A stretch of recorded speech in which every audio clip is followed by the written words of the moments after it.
नमस्कार, आप देख रहे हैं 4 PM और मैं हूं आपके साथ सिमरन। दोस्तों, अमेरिका ईरान वार्ता बेनतीजा क्या हुई? वॉशिंगटन के वॉर रूम में खलबली मच गई है। खबर है कि ईरानी नौसेना ने एक अमेरिकी जहाज को स्ट्रेट ऑफ होर्मुज पार करने से रोक दिया है। ये महज एक सैन्य कार्रवाई नहीं, बल्कि ईरान ने दुनिया को ये संदेश दे दिया है कि इस इलाके का असल सुल्तान कौन है। दूसरी ओर ईरान पे जंग थोपने को लेकर अब अमेरिका और उसके सबसे पुराने साथी ब्रिटेन के बीच गहरे मतभेद उभर आए हैं। ट्रंप, जो कल तक ग्रेट डील मेकर होने का ढोल पीट रहे थे, आज उनके बयानों पे खुद उनके सहयोगी सवाल उठा रहे हैं। उधर तेहरान ने वो बात कह दी है जिससे अमेरिका का गुरूर जमीन पे आ गिर गया है।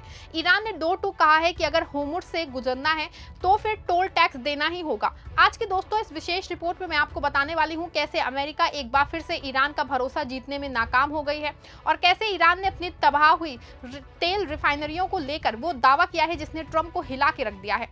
दोस्तों, आपको बता दें कि स्ट्रेट ऑफ होर्मुज दुनिया की जो है वो आर्थिक वो रग है जहां से पूरी दुनिया का 20% से ज्यादा तेल गुजरता है।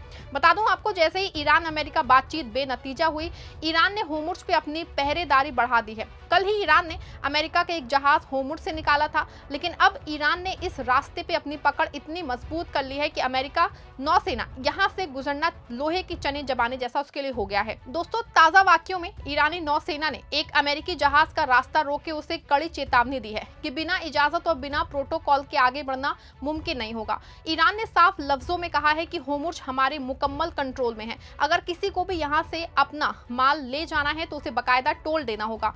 ये ट्रंप के चेहरे पे एक जोरदार तमाचा है, जो खुद को दुनिया का थानेदार समझते थे। ईरान ने साफ कर दिया है कि समुंदर की इन लहरों पे अब व्हाइट हाउस की हुकूमत नहीं बल्कि तेहरान का कानून चलेगा। दोस्तों, कूटनीति की दुनिया में ट्रंप इस वक्त बिल्कुल अकेले पड़ते नजर आ रहे हैं। खबर है कि ईरान के साथ जंग के मुद्दे पे अमेरिका और ब्रिटेन के बीच ठन गई है। ब्रिटिश हुकूमत ने ट्रंप के हालिया आक्रामक बयानों पे गंभीर सवाल उठाए हैं। लंदन का मानना है कि ट्रंप की बगैर सोची समझी बयानबाजी ने मिडिल ईस्ट को बारूद के ढेर पे लाके खड़ा कर दिया है। ब्रिटेन और ओमान ने मिलकर एक भावुक अपील जारी की है, अमेरिका और ईरान हालत को और बिगाड़ने से रोके। लेकिन ट्रंप है कि अपनी ईगो को संतुष्ट करने के लिए किसी की सुनने को तैयार ही नहीं है। नेतन्याहू के इशारे पे नाच रहे हैं। ट्रंप ने अपने सबसे भरोसेमंद साथी ब्रिटेन को भी नाराज कर दिया है। ये दिखाता है दोस्तों कि ट्रंप की विदेश नीति इस वक्त वेंटिलेटर पे है। यहाँ आपको बता दें कि नाटो के सभी देश पहले ही ट्रंप के खिलाफ हो चुके हैं। ऑस्ट्रेलिया और जापान जैसे देश भी जंग में अमेरिका का साथ देने से सरेआम इनकार कर चुके हैं। ऐसे में ट्रंप कहीं न कहीं बुरी तरह फंसे हुए हैं।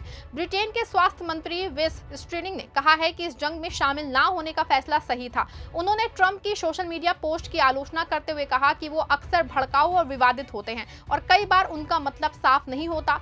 स्ट्रेटिंग ने कहा है कि अब हम ये समझ चुके हैं कि ट्रंप को उनके कहे से नहीं बल्कि उनके काम से आंकना चाहिए। उन्होंने जोर देकर कहा है कि इस पूरे विवाद का हल सिर्फ बातचीत से नहीं निकल सकता है। उन्होंने कहा कि ऐसा समझौता होना चाहिए जिससे कि ईरान के लिए परमाणु हथियार बनाना पूरी तरह असंभव हो जाए। हालांकि दोस्तों, ब्रिटेन ने ये साफ नहीं किया है कि वो किसके पक्ष में है, ये बातें कर रहे हैं। दोस्तों, आज सत्ता की आंखों में आंखें डाल के पत्रकारिता करना मुश्किल हो गया है। हमारे 4 PM नेशनल यूट्यूब और फेसबुक चैनल को, जिसे आपका प्यार और विश्वास हमेशा से मिलता रहा है, उसे बंद करके सरकार ने ये साबित कर दिया है कि वो आपके सवालों से कितना डरती है। मुश्किल दौर है, लेकिन हम ना रुके थे और ना ही रुकेंगे। हम सच के लिए हमेशा लड़ते रहेंगे। ऐसे में 4 PM यूपी को ज्यादा से ज्यादा ज्वाइन करें और स्वतंत्र पत्रकारिता को जिंदा रखने के लिए जितना हो सके उतना हमारा आर्थिक सहयोग करें। आपके सहयोग से ये जंग हम जीत के रहेंगे। पहले आपको बता दें कि ईरान पहले भी दोस्तों काफी समय से कह रहा है कि वो न्यूक्लियर बम ना बनाने पर लिखित गारंटी देने को भी तैयार है, लेकिन इसके बदले उसे दुनिया भर के लगे आर्थिक प्रतिबंधों से छुटकारा चाहिए।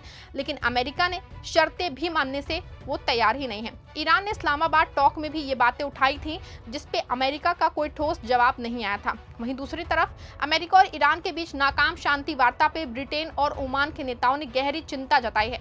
दोनों नेताओं ने कहा है कि हालात को और बिगड़ने से रोकना बहुत जरूरी है।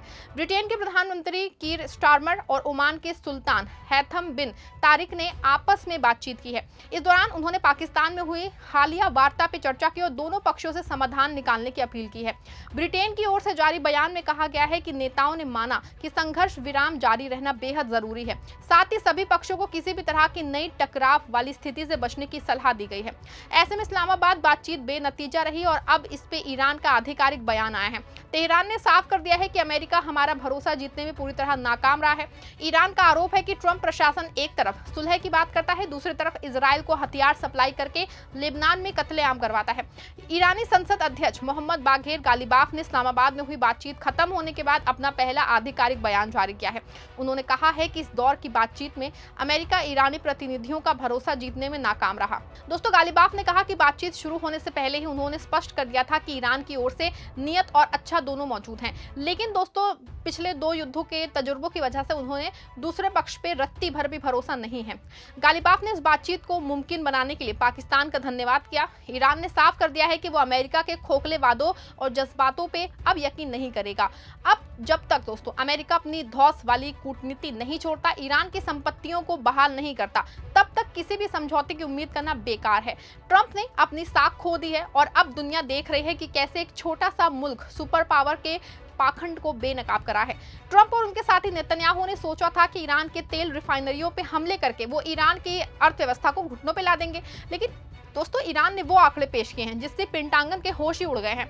ईरान के पेट्रोलियम मंत्रालय ने दावा किया है कि वो महज 1 से 2 महीने के भीतर अपनी तमाम तेल रिफाइनरिंग फैसिलिटीज को रिकवर यानी कि दोबारा चालू कर लेगा। ये खबर ट्रंप के किसी बुरे सपने से कम नहीं है। दोस्तों, अमेरिका ने अरबों डॉलर के मिसाइल दागे ताकि ईरान का तेल व्यापार ठप हो जाए, लेकिन ईरानी इंजीनियरिंग और हौसलों ने साबित कर दिया है कि उन्हें रोकना नामुमकिन है। अगर 2 महीने में रिफाइनरियां चालू हो गई तो ट्रंप की आर्थिक नाकेबंदी का वो जो है गुब्बारा फूट जाएगा और तेल की कीमतों पे ईरान का कब्जा और मजबूत हो जाएगा। आपको बता दें, ट्रंप का प्लान ये है कि ईरान को समुंदर के रास्ते पे कब्जा करके दुनिया से पूरी तरह अलग कर दिया जाए, लेकिन अब ईरान का पूरा फोकस इस बात पे है कि होर्मुज़ का खेल उसके हाथ में रहे और मौजूदा समय में ऐसा ही होता दिख रहा है। यही वजह है दोस्तों कि अमेरिका और ईरान के बीच बातचीत के बाद अब होर्मुज़ स्ट्रेट को लेकर बयानबाजी तेज हो गई है। ईरान के उप संसद अध्यक्ष हाजी बाबाई ने कहा है कि ये स्ट्रेट पूरी तरह ईरान के कंट्रोल में है। उन्होंने इसे तेहरान के लिए रेड लाइन बताया और कहा कि यहाँ से गुजरने वाले जहाजों को ईरानी करेंसी रियाल में टोल देना होगा। हालांकि पहले ईरान डॉलर और क्रिप्टो करेंसी में ये टोल लेने की बात कर रहा था, लेकिन जैसे ही ट्रंप ने मैक्सिमम प्रेशर लगाया है, ईरान ने भी अपना मैक्सिमम प्रेशर लगाना शुरू कर दिया है। ऐसे में साफ है, होर्मुज़ में अमेरिकी जहाज का रास्ता रोका जाना महज एक ट्रेलर है, असली फिल्म अभी बाकी है। अगर ट्रंप ने अपनी जिद नहीं छोड़ी और ईरान की 4 शर्तों को नजरअंदाज किया तो समुंदर की ये लहरें अमेरिकी गुरूर को डुबोने के लिए तैयार हैं। ब्रिटेन का साथ छूटना और ओमान की चिंता ये बताती है कि अब दुनिया ट्रंप के पागलपन के साथ और आगे नहीं चल सकती है। आपकी क्या राय है? क्या ईरान को होर्मुज़ से टोल वसूलने का हक है? क्या ट्रंप की वजह से दुनिया तीसरे महायुद्ध की ओर बढ़ रही है? आप जो भी सोचते हैं अपनी राय कमेंट में दीजिएगा। वीडियो को लाइक और शेयर करिएगा ताकि ये कड़वा सच हर किसी तक पहुंच जाए। धन्यवाद।